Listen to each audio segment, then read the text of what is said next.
Maaf ya Mas.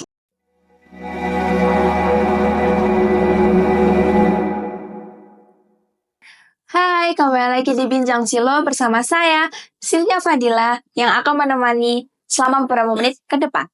Kali ini tentunya saya nggak akan sendiri, saya akan bersama dengan narasumber. Dan narasumber kita kali ini adalah Mas Salis Nurseta. Kita sambut Mas Salis. Halo Mas Salis. Halo Mbak Cynthia. Gimana Mas, sehat ya hari ini? Alhamdulillah sehat Mbak. Oke, Mbak Cynthia gimana kabarnya? sehat Mas, Sehat sehat. ya. Oke. Siap. Untuk bincang kita kali ini kita akan membahas terkait dengan gonogini ya Mas ya. Ya. Nah, sebelumnya apa sih Mas yang dimaksud dengan gonogini itu sendiri? Nah, jadi yang dimaksud dengan harta gonogini atau harta bersama itu adalah harta yang diperoleh baik oleh suami maupun istri selama pernikahan, Mbak. Jadi selama mereka melangsungkan pernikahan, itu semua pendapatan baik dari suami maupun istri atau dari usaha mereka bersama itu menjadi harta gonogini, kecuali kecuali terjadi perjanjian pernikahan yang mengatur tentang harta bersama. Oh, Gitu. jadi gonogini itu harta yang timbul karena adanya suatu perkawinan ya Mas ya. Iya, Baik dari perempuan maupun dari si laki-laki. ya.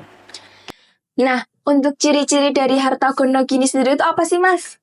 Baik, ya, pertanyaan yang bagus Mbak Cynthia. Jadi ciri-ciri untuk harta gonogini atau harta bawaan itu yang pertama, harta tersebut diperoleh selama perkawinan ya Mbak ya.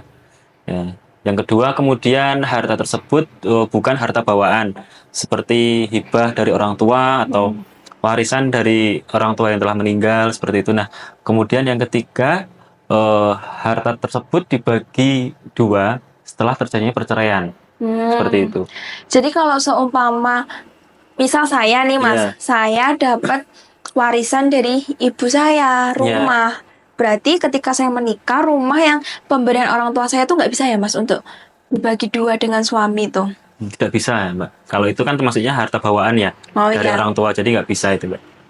Tapi Mbak Cynthia memang mau rencana gonogini kalau Nikah aja belum iya, Mas. nikah aja belum. Kok udah kono gini? Oh iya, siap-siap. Oke Mas, terus untuk biasanya tuh Mas yang termasuk dengan harta kono gini tuh apa aja Mas? Nah, kalau yang termasuk dengan harta gonogini itu banyak sih Mbak sebenarnya.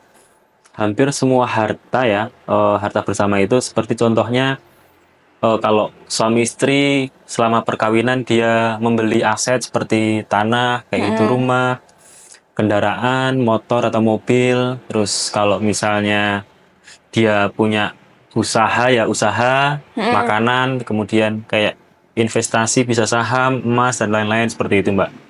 Jadi banyak kalau contohnya harta gonogini itu objeknya. Yang penting dihasilkan ketika Perkawinan. mereka menikah ya Iya, Mas. setelah menikah. Baik Mas Alis, terus pembagian dari gonogini itu biasanya gimana Mas? Nah, kalau pembagian gonogini itu Mbak, umumnya ya, menurut pasal 35 ayat 1 Undang-Undang Nomor 1 Tahun 74 tentang perkawinan itu, umumnya kalau pembagian gonogini itu dibagi seperdua masing-masing suami maupun istri. Jadi 50% untuk untuk suami, 50% untuk istri, seperti itu Mbak. Oh, nah ini tadi berdasarkan secara umum ya Mas, Iya, pasal 35 ayat 1. Nah, akhir-akhir ini Mas, Iya. ada nih yang salah satu influencer terkenal yang dia itu membagi gonogininya dengan suaminya, tetapi itu baginya tuh tidak 50-50 Mas. Iya. Hitungannya kalau nggak salah ya Mas, Iya. hitungannya tuh 60-40 atau pokoknya nggak 1/2. Iya. Nah itu tuh sebenarnya bisa nggak Mas? Ya, seperti itu sebenarnya bisa, Mbak. Jadi kan kalau yang 50-50 itu kan yang tertulis di dalam peraturan ya.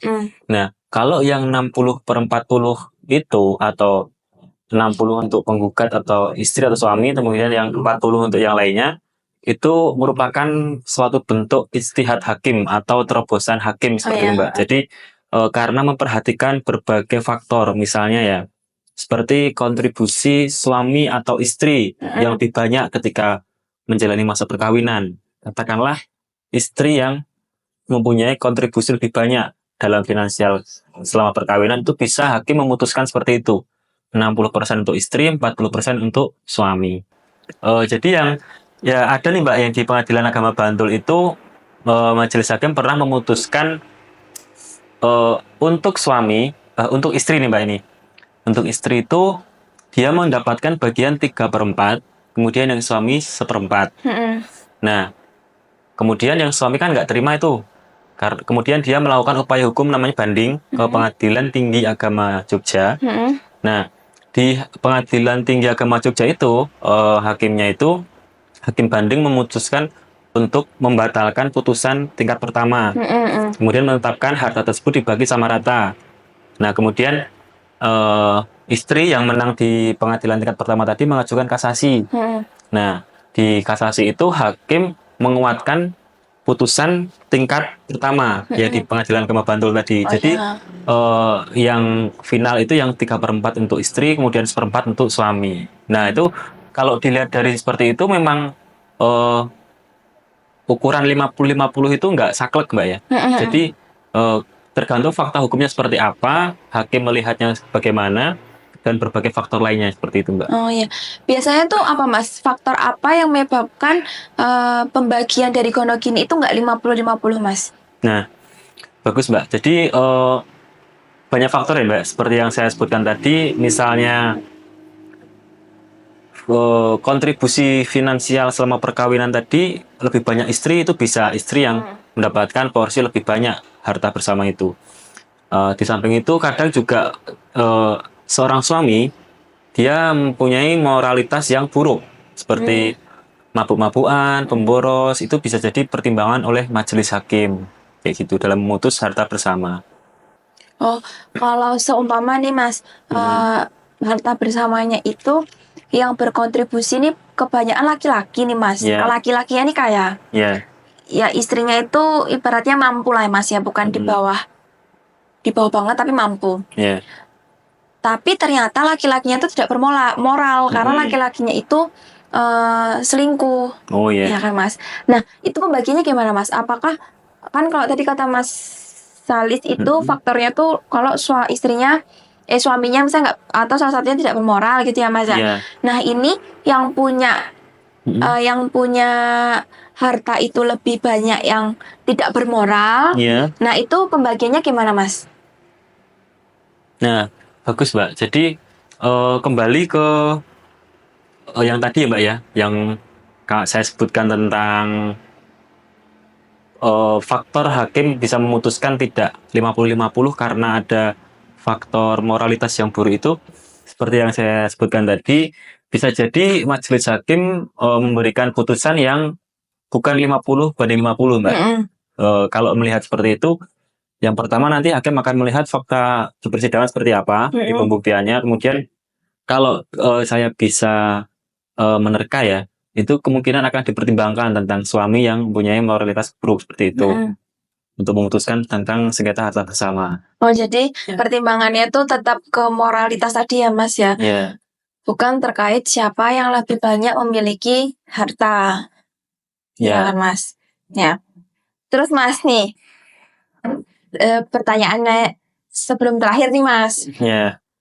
Bagaimana kalau misalnya solusi terbaiknya ya Mas ya, ketika mungkin kan orang itu gonogini ini terjadi karena suatu perceraian, ya kan? Gak mungkin orang tenang-tenang tiba-tiba dia bagi gonogini, kecuali dia menetapkan gonogininya yang laki-laki ini dan perempuan ini nih.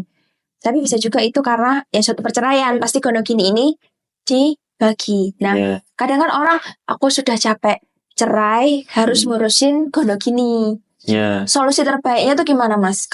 Kalaupun misalnya memang tidak ada sengketa dan ada suatu sengketa. Nah, kalau misalnya tidak ada sengketa, itu sebenarnya bisa Mbak, katakanlah perceraian mereka memang disepakati gitu ya. Kemudian terkait dengan harta bersama yang katakanlah mantan suami dan istri ini dia orang kaya ya.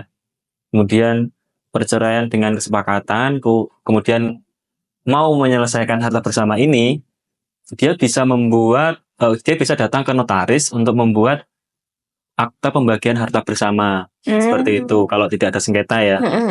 Jadi mantan suami atau mantan istri itu bisa datang ke notaris untuk membuat akta pembagian harta bersama. Nah, akta tersebut itu belum punya kekuatan eksekutorial, Mbak. Jadi mereka berdua harus mendaftarkan ke pengadilan untuk ditetapkan namanya itu Vandading. Akta Vandading. Akta Vandading. Nah, di situ baru bisa untuk dilakukan eksekusi atas harta bersama tersebut. Nah, kemudian kalau dengan adanya sengketa, katakanlah mereka perceraian tapi tidak dengan baik-baik, kemudian membagi harta bersama itu juga tidak ada kesepakatan, ya solusi satu-satunya memang dari jalur gugatan, Mbak. Gugatan harta bersama seperti itu. Berarti memajukan gugatan gondok gini ya, Mas? Iya. Oke, baik Mas Halis. Nah, terakhir nih Mas Halis. Iya. Pasti kan ada nih penonton kita nih yang punya keluh kesah. Mas, aku nih mau cerai tapi kok suamiku ini nggak adil ya, Mas. Mas, ini aku mau bagi gondok gini tapi aku nggak mau ribet. Nah, Mas, dari Mas Halis ada nggak pesan-pesan untuk teman-teman di sana yang sedang mengalami kerisauan atau kegundahan terkait dengan gondok gininya? Nah, bagus Mbak Cynthia. Jadi kalau misalnya masih teman-teman di luar sana yang sekiranya masih gundah atau galau terkait dengan akan bercerai atau yang sudah bercerai untuk mengurus harta bersama, itu bisa dikonsultasikan Mbak ke pengacara. Jadi di sana akan diarahkan bagaimana langkah-langkahnya gitu ya. Misalnya, ini suamiku nganu Mas, kayak mau menguasai hartaku nih, gimana ya solusinya kayak gitu. Sebenarnya dari kita ngobrol dengan pengacara itu, dia akan memberikan langkah-langkahnya, Mbak. Seperti itu penyelesaiannya. Jadi, solusi terbaik konsultasikan ke Mas Halis. Ya, Mbak Cynthia. Oke, terima kasih ya Mas Halis atas waktunya sudah menyempatkan untuk ngobrol bersama dengan Bincang Hukum di konten Silo ini. Terima kasih teman-teman. Jika kalian ada pertanyaan, bisa tulis di kolom komentar. Terima kasih. Wassalamualaikum warahmatullahi wabarakatuh. Waalaikumsalam.